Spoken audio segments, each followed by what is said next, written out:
بسم اللہ الرحمن الرحیم۔ عزیز طلبہ اکرام، السلام علیکم ورحمۃ اللہ وبرکاتہ۔ آج کا ہمارا موضوع ہے منکرین آخرت کے شبہات کا جواب۔ ہمارے عقائد میں سے ایک عقیدہ یہ ہے کہ ہم آخرت پر یقین رکھتے ہیں، آخرت پر ایمان رکھتے ہیں، یہ ہمارے ایمان کا جز ہے۔ لیکن بعض لوگ عقیدہ آخرت سے عاری ہیں، وہ اس کا انکار کرتے ہیں۔ تو قرآن عزیز کے اندر اللہ تعالیٰ نے جو آخرت کا انکار کرنے والے لوگ ہیں ان کا شبہات کو بھی ذکر کیا اور ان کے جو جوابات تھے ان کو بھی ذکر کیا۔ آخرت کے متعلق کچھ لوگ تو ایسے ہیں، وہ کہتے ہیں آخرت قائم ہوگی، اپنے اعمال کی وجہ سے انسان جہنم میں جائے گا اور نیک اعمال اور اللہ کے فضل سے اللہ تعالیٰ ان کو جنت میں داخل کرے گا۔ کچھ لوگوں کا ذہن یہ ہے کہ قیامت قائم ہوگی، لیکن ہمارے حق میں اللہ کا فیصلہ یہ ہے کہ ہم جنت میں جائیں گے، کیونکہ ہم اللہ کے محبوب بندے ہیں، اللہ کے گھر والے ہیں، اللہ کے قریب والے لوگ ہیں، ہمارا ٹھکانہ جہنم نہیں ہے۔ یہ تیسرا گروہ ایسا ہے جو کہتے ہیں قیامت قائم ہی نہیں ہوگی۔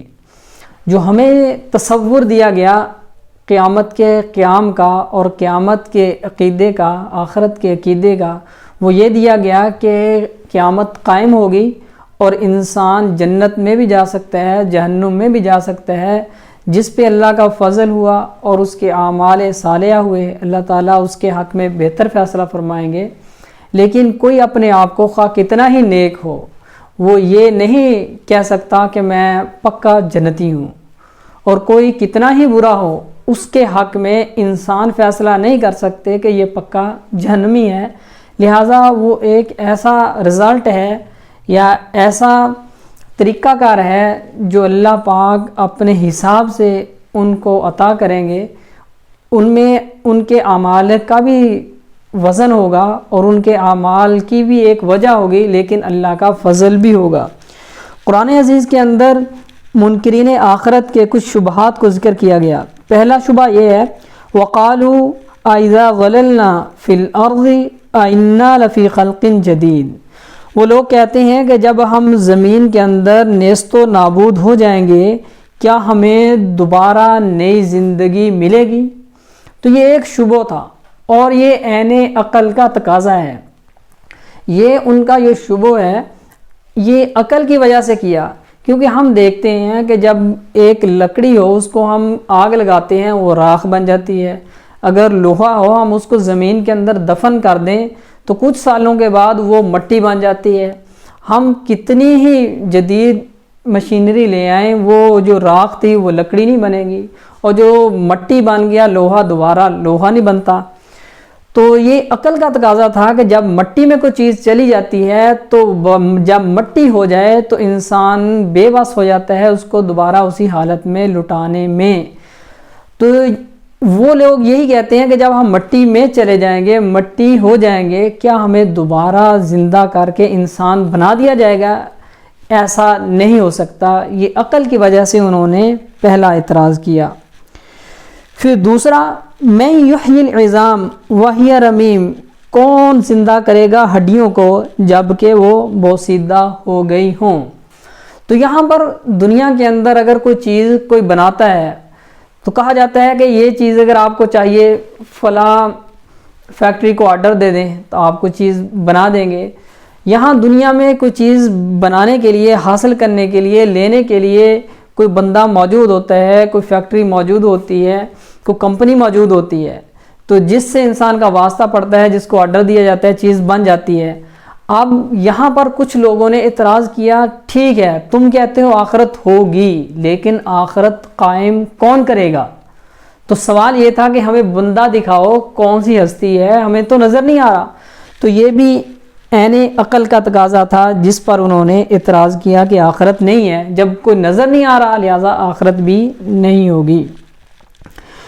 تیسرا اعتراض ان کا ان ہی الا حیاتنا الدنیا وما نحن بمبعوثین، کہ یہ صرف دنیا کی ہی زندگی ہے، ہمیں دوبارہ زندہ نہیں کیا جائے گا۔ یہ اعتراض ان کا صرف ایک ضد پر مبنی ہے کہ نہیں ہم مانتے نہیں آپ کو بات کو. یہاں پر انہوں نے مطالبہ نہیں کیا, کوئی عقل سے کوئی اعتراض نہیں کیا, بلکہ یہ کہہ دیا کہ ہم مانتے نہیں ہیں, بس یہی زندگی ہے, اس کے علاوہ کوئی اور زندگی نہیں ہے. اب اللہ تعالیٰ نے بھی جیسا ان کا اعتراض تھا ویسے ہی اللہ تعالیٰ نے ان کو سمجھانے کی کوشش کی ہے, لیکن سمجھتا وہی ہے جو سمجھنے کی بھی کوشش کرے اور حق کا متلاشی ہو. قرآن عزیز کے اندر اللہ تعالیٰ کا ایک بہترین اسلوب ہے کہ اللہ تعالیٰ قرآن عزیز کے اندر بندوں کے پیرائے میں رہ کر بات فرماتے ہیں, اور انسانوں کی عقل کے مطابق انسانوں سے اللہ تعالیٰ ڈیل کرتے ہیں, ان کو سمجھانے کی کوشش کرتے ہیں. اللہ نے یہ نہیں کہا یہاں پر کہ تم اعتراض کرتے ہو, میں تمہیں قیامت کے دن بتلاؤں گا کون زندہ کرتا ہے, ایسے نہیں. اللہ تعالیٰ نے ان کو سمجھانے کی کوشش کی ہے. پہلا اللہ تعالیٰ نے اعتراض دور کرنے کے لیے یہ فرمایا وَهُوَ الَّذِي يَبْدَأُ الْخَلْقَ ثُمَّ يُعِيدُ, کہ تم پہلے کچھ نہیں تھے, تمہیں پہلے بھی تو کسی نے بنایا, جس نے تمہیں پہلے بنا دیا وہی تم کو دوبارہ بنائے گا. تو ان کا یہ اعتراض جو تھا کہ کون بنائے گا, اللہ نے کہا پہلے بھی تو تمہیں کسی نے بنایا ہے نا, تم خود نہیں بنے. کوئی ایسا نہیں ہے جو یہ دعویٰ کرتا ہو کہ ہم نے تمہیں بنایا, تو لہٰذا ایک ایسی ہستی کے بارے میں تم یقین رکھتے ہو, اقرار کرتے ہو ہمیں کسی نے بنایا ہے, تو جس نے تمہیں پہلے بنا دیا تھا دوبارہ تمہیں وہی زندہ کرے گا. دوسرا اللہ پاک نے جواب دیا قُلْ يُحْيِيهَا الَّذِي أَنشَأَهَا أَوَّلَ مَرَّةٍ, کہ تمہیں زندہ وہی کرے گا جس نے پہلے تمہیں پیدا کیا تھا. ان دونوں میں فرق کیا ہے؟ پہلی میں ہے کہ اللہ تعالیٰ تمہیں پیدا کریں گے, دوسری میں ہے کہ اللہ تمہیں زندہ کریں گے. پہلے میں اللہ نے فرمایا تھا تم کچھ نہیں تھے, تمہیں پیدا کر دیا, ایسے ہی اللہ تمہیں دوبارہ بھی پیدا کرے گا. یہاں اللہ تعالیٰ نے یہ سمجھایا کہ اگر تو تم یہ سمجھتے ہو کہ تم مٹی میں چلے گئے, جانے کے بعد تم کچھ بھی نہیں رہے, ختم ہو گئے, اور اس کا نام بھی مٹی دیتے ہو, اور اس میں یہ بھی اقرار نہیں کرتے کہ انسان کے اجزاء وہاں ہیں, تم انسان کا نام وہاں لینا ہی پسند نہیں کرتے, اللہ کہتے ہیں پھر میں تمہیں پیدا کر دوں گا دوبارہ. اور اگر تم یہ چاہتے ہو, کہتے ہو کہ یہ جو ذرات ہیں یہ انسان کے ہی ذرات ہیں لیکن ان میں روح نہیں ہے, زندگی نہیں ہے, اللہ کہتے ہیں پہلے بھی میں نے روح ڈالی تھی, اب دوبارہ بھی میں ہی تم کو زندہ کروں گا. لہٰذا ان میں دونوں اعتراض کرنے والوں کے جواب دے دیے گئے کہ جو انسانوں کو یہ سمجھتے ہیں مردے ہو گئے زندہ کون کرے گا, اللہ نے کہا پہلے جس نے زندہ کیا تھا. اگر یہ سمجھتے ہیں انسان کا وجود ہی ختم ہو گیا, تو اللہ کہتے ہیں جس نے پہلے وجود دیا تھا وہی تم کو دوبارہ بھی وجود دے گا.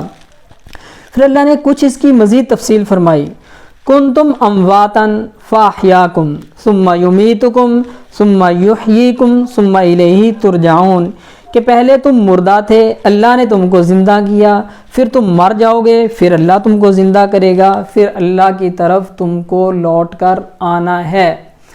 تو یہاں پر اللہ کہہ رہے ہیں کہ تم پہلے مردہ تھے.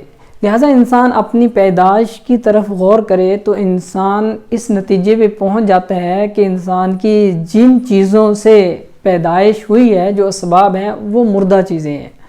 ان سے بھی مزید گہرائی سے انسان سوچے تو انسان ایک خوراک کی شکل میں تھا, تو وہ بھی ایک بے جان چیزیں ہیں, تو ان سے ایک بہترین شکل و صورت والا انسان پیدا کر دیا بے جان چیزوں سے. تو اللہ یہ کہہ رہے ہیں کہ جب میں نے پہلے تم مردہ تھے زندہ کیا, پھر تم مر جاؤ گے, پھر تم کو میں ہی زندہ کر لوں گا. اور آخر میں اللہ تعالیٰ نے تھوڑا سا سخت لہجہ اختیار فرمایا ثم الیہ ترجعون, جیسے ہم کہتے ہیں آپ نے آنا تو میرے پاس ہی ہے نا, پھر میں بتلاؤں گا. یہاں پر بھی اللہ یہی کہہ رہے ہیں ماننا ہے مان لو, نہیں ماننا نہ مانو, اللہ نے سمجھا دیا. لیکن آخر میں اللہ نے جھنجھوڑا بھی ثم الیہ ترجعون, تمہیں آنا تو میرے پاس ہی ہے. پھر اللہ تعالیٰ نے مزید فرمایا افحسبتم انما خلقناکم عبثا وانکم الینا لا ترجعون. یہ اللہ نے بہت ہی دھیمے انداز میں, بہت ہی نرم لہجے کے اندر سمجھانے کی کوشش کی ہے. اللہ فرماتے ہیں کہ جب تم کوئی کام کرتے ہو, کوئی چیز خریدتے ہو, کوئی چیز بناتے ہو, تو تم ایسا کوئی کام نہیں کرتے جو فضول ہو. تم سے ہو جائے تو علیحدہ ہے, تم جان بوجھ کر کوئی فضول کام نہیں کرتے. کوئی مکان بھی فضول نہیں بناتے، کوئی خریداری فضول نہیں کرتے، تم کوئی کام اپنا فضول نہیں کرتے۔ تو اللہ کہتے ہیں کہ تم نے کیا یہ خیال کر لیا کہ اللہ فضول کام کر رہا ہے، یعنی تمہیں بنا کر چھوڑ دیا، اب تمہیں دوبارہ کوئی حساب کتاب تمہارا نہیں ہوگا۔ افحسبتم انما خلقناکم عبثا، کیا تمہارا گمان یہ ہے کہ ہم نے تم کو فضول بنایا؟ وانکم الینا لا ترجعون، اور تمہیں واپس دوبارہ نہیں آنا۔ تو اللہ کہتے ہیں ایسا نہیں ہے، تم بھی کسی ملازم کو بھیج دو پیسہ دے کر کوئی چیز خریدنے کے لیے، تم بھی کہتے ہو ہم نے فضول نہیں بھیجا، ہمارے پاس واپس آئے گا، ہمیں حساب دے گا کتنے پیسے لگے، کیا کیا کیا نہیں کیا۔ تم تو اپنے ملازموں سے، اپنے متحدوں سے حساب لیتے ہو اور سمجھتے ہو ہمارا حق ہے۔ اللہ کہتے ہیں کیا میں فضول کام کر رہا ہوں، تمہیں میرے پاس نہیں آنا، حساب نہیں دینا؟ لہٰذا عقل بھی یہ کہتی ہے کہ تم آؤ گے اور اللہ کو آ کر حساب دو گے۔ لہٰذا یہ چند اعتراضات تھے جو منکرین آخرت کے تھے، اور اللہ تعالیٰ نے بہت ہی بہترین انداز میں ان کے جوابات دیے۔ آج کے لیکچر کو ہم اسی پہ ختم کرتے ہیں۔ السلام علیکم۔